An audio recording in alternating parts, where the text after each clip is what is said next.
মহান রবের কাছে শুকরিয়া জ্ঞাপন করি।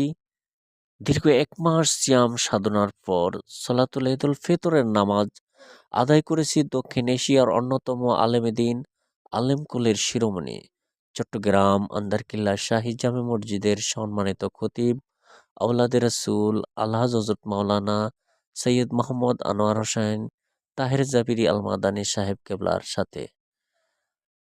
নামাজ শেষেই মোনাজাতের আগেই হায়দারগঞ্জ তাহেরিয়া আর এম কামিল মাদ্রাসার সাবেক ভাইস প্রিন্সিপাল শিক্ষক মণ্ডলী সহ মুআনাকাত মুসাফা করেন।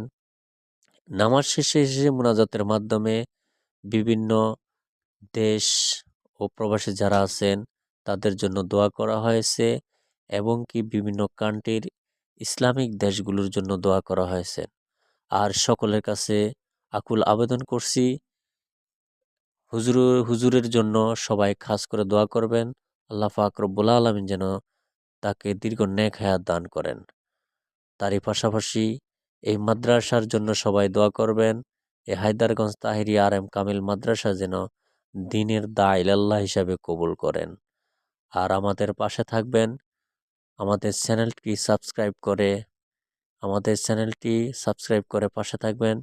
নতুন কিছু দেখার জন্য সবাইকে আজকের মতো বিদায়। আল্লাহ হাফেজ।